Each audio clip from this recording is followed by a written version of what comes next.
I'm Jennifer. Standing here on the balcony of the penthouse suite at the Royal Crest Hotel, looking out at the city lights, it's hard to believe how far I've come.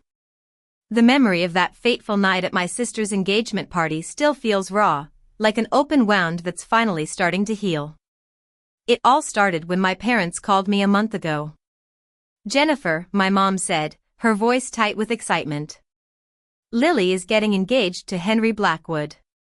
The Blackwoods are one of the most prestigious families in the city. We're having the party at the Royal Crest." I could hear the pride in her voice, and I couldn't help but roll my eyes. Lily had always been the golden child, the one who got all the attention and praise. I, on the other hand, was the quiet one, the one who preferred to stay in the background. "We want you to come," my mom continued. "But please, Jennifer, dress appropriately. The Blackwoods are very traditional, and we don't want to embarrass Lily."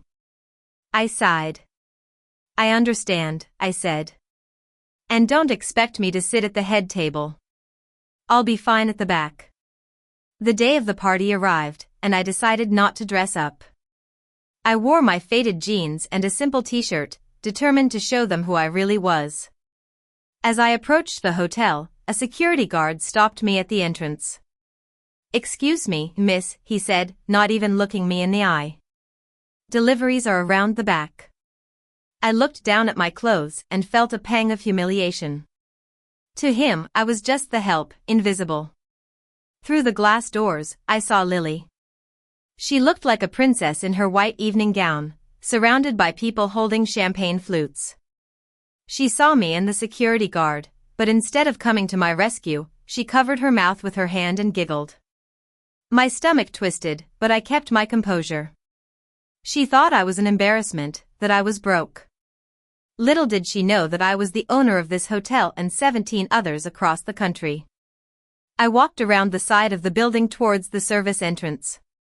The gravel crunched under my feet, and the smell of garbage and grease filled the air. It was a familiar feeling, one that I had grown used to over the years. Growing up, Lily was always in the spotlight. She was beautiful, charming, and talented. My parents doted on her, treating her like a precious gem. I, on the other hand, was the one who spent hours in my room, studying and learning about computers. I remember when I was 13, I bought a laptop from a pawn shop with the money I made mowing lawns. I was fascinated by the internet, not the social media part, but the code, the way you could build an entire world out of words and numbers. I started learning to code, and before I knew it, I was building websites for local businesses. My parents didn't understand my passion. They thought I was wasting my time, that I should be more like Lily. "Jennifer, get off that computer," my dad would say. "It's rotting your brain. Why don't you go out and make some friends?" But I didn't care what they thought. I knew that I was onto something, that I had a talent for technology. By the time I was 18, I had developed a software program that optimized hotel booking systems. I sold it for $2 million, and that was just the beginning. I moved out of my parents' house and rented a small apartment near the university. I reinvested every penny I had into real estate, buying distressed properties and turning them into profitable businesses. It was hard work, but I loved it. 5 years ago, I formed a holding company called JV Holdings. Through it, I started buying shares in the Royal Crest chain. It was a failing luxury brand, but I saw its potential. I bought out the board and spent the next 3 years turning the company around. Now, I own the Royal Crest and 17 other luxury hotels across the country. I'm the CEO of a multi-million-dollar company, but my family still thinks I'm just a struggling computer programmer. Back at the party, I entered the service entrance and was immediately greeted by the chaos of the kitchen. The smell of food and the sound of clattering pans filled the air. A large man in a chef's uniform approached me. "Hey, you!" he shouted. "You're late." The agency said they were sending a replacement dishwasher and a runner an hour ago. "We're drowning here. Move." He didn't even look at my face. He just assumed I was the agency hire. I didn't argue. I put on the stained white apron he threw at me and picked up a tray of lobster puffs.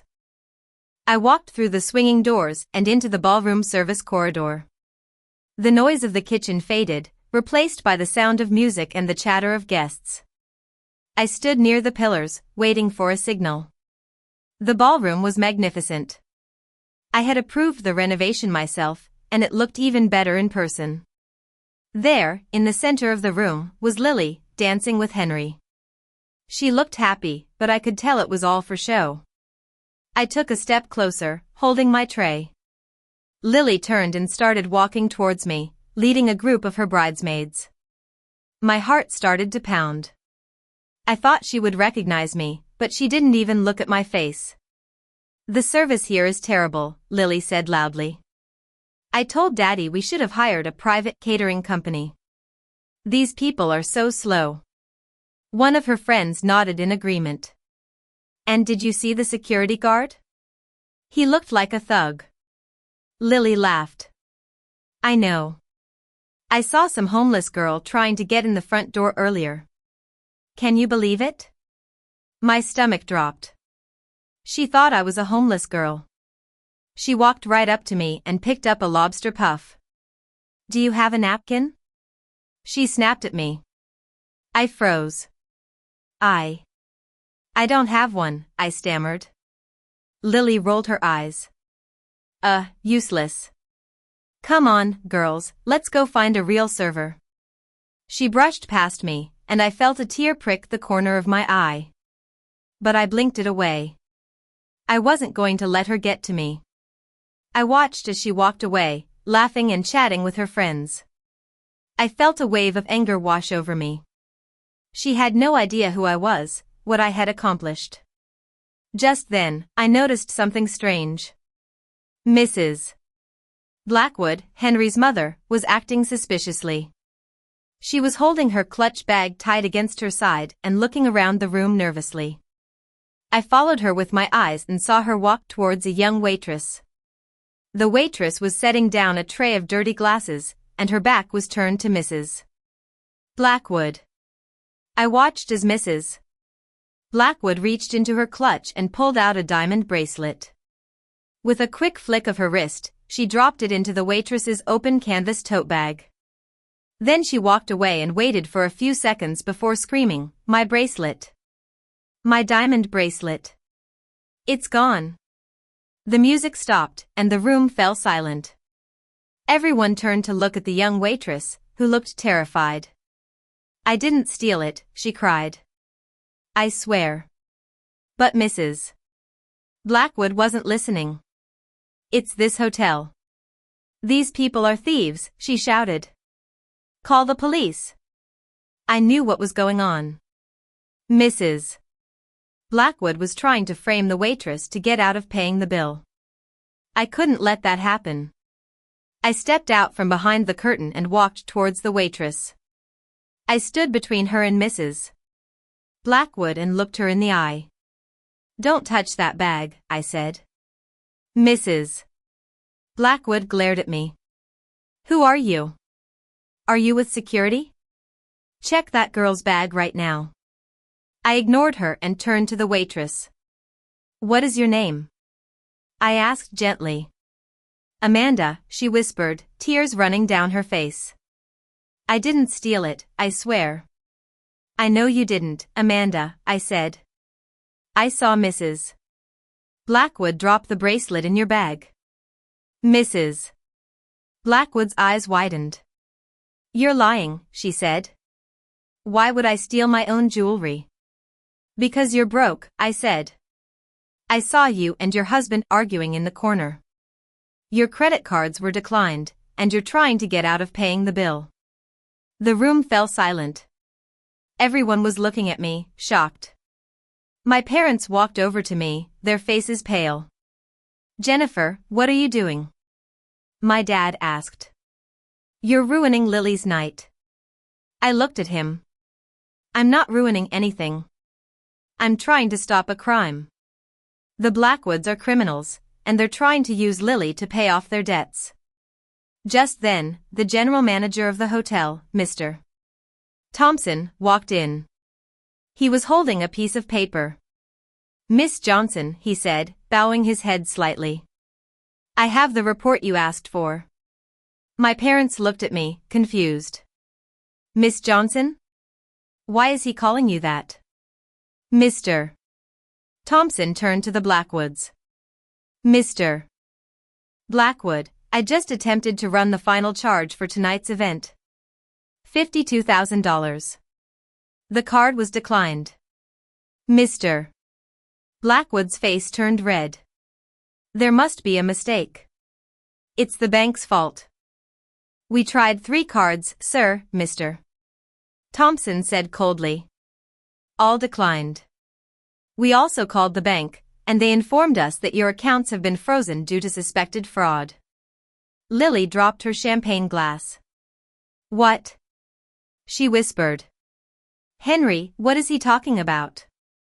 Henry looked down at his feet. "My parents said it would be okay," he stammered. "We just needed a little help." Lily looked at him, her eyes filled with anger. "You were going to steal my trust fund. You were going to divorce me." She took off her engagement ring and threw it at his face. "Get out!" she screamed. Mrs. Blackwood tried to defend herself. "You're all making a big mistake. We're the Blackwoods. We have money." I held up my tablet. "I have the receipts," I said. "I have evidence of your financial troubles, your tax liens, and your pending lawsuits." I connected my tablet to the main screen, and the evidence flashed up for everyone to see. The room gasped. "You're criminals," I said. "You were using Lily to pay off your debts. And you were willing to frame an innocent girl to get out of paying the bill." The Blackwoods were speechless. They knew they had been caught. "Security will escort you out," I said. "And you still have a bill to pay." Mrs. Blackwood screeched. "I'm not paying that." I smiled. "I know. That's why I called the police 10 minutes ago. They're waiting at the front entrance." 2 large security guards stepped forward and took the Blackwoods by the arms. As they were dragged out, Mrs. Blackwood was screaming obscenities. The room was in chaos. People were whispering and pointing, taking photos. The party was over. My parents walked over to me, their faces filled with shame. "Jennifer, we had no idea," my dad said. "Why didn't you tell us?" I looked at them. "Because I knew you wouldn't see me as your daughter. You would just see me as a bank account. And I didn't want to be used." My mom reached out to touch my arm. "We're so proud of you, honey. You're amazing." I stepped back. "It's too late for that. You ignored me for years, treated me like a disappointment. I can't just forget that." I turned to Lily. She was sitting on the edge of the stage, crying. I walked over to her and sat down next to her. "I'm sorry," she whispered. "I was so stupid. I thought I was better than you, but I was just a fool." I put my arm around her. "It's okay, Lily. You're my sister, and I love you. But you need to learn to be more humble, to appreciate what you have." She looked up at me. "What can I do?" I thought for a moment. "You can start by getting a job. You have no experience, so you'll have to start at the bottom. Housekeeping." Lily's jaw dropped. "Housekeeping? Cleaning toilets?" I nodded. "And making beds, and vacuuming, and dealing with rude guests. If you want to learn how the world really works, you need to start at the bottom." My parents gasped. "Jennifer, you can't be serious. Your sister, a maid?" I looked at them. "It's up to her. She can go back home with you and pretend to be a princess until the money runs out, or she can build something real. Like I did." Lily thought for a moment. Then she took a deep breath. "When do I start?" she asked. I smiled. "Tomorrow, 7 a.m. Don't be late." The supervisor hates lateness. 1 year later, I'm standing on the balcony of the penthouse suite, looking out at the city. My relationship with my parents is still distant, but I've learned to set boundaries. I send them gifts on holidays, but I don't let them in. Lily, on the other hand, has changed. She's worked hard in housekeeping, and she's now the assistant manager. She's learned the value of hard work and has developed a newfound respect for others. There's a knock on the door. Come in, I call out. Lily walks in. She's wearing a professional suit, and her hair is tied back. She looks tired but happy. Hey, boss, she smiles. The quarterly reports are in. Housekeeping is under budget by 10%. Nice work, I say. You're good at this. I learned from the best, she says. She walks over to the balcony and stands next to me. You know, I saw Henry the other day. He's working at a car dealership. Oh? I ask. How is he? Not so good, Lily says. He looked miserable. I smile. Good. He deserves it. Lily bumps my shoulder with hers. Thank you, she says softly. For not giving me money, for giving me a chance to prove myself. I look at her. You earned it, Lily. You've come a long way. She checks her watch. Okay, enough sentimental stuff. We have a VIP checking in at 10 o'clock. I need to make sure the room is perfect. She turns and walks out of the suite, her heels clicking on the floor. I watch her go, feeling proud of how far she's come. I take a sip of my water and look out at the city. I'm not the forgotten sister anymore. I'm Jennifer Johnson, the owner of a successful hotel chain. And for the first time in my life, I'm building a real family.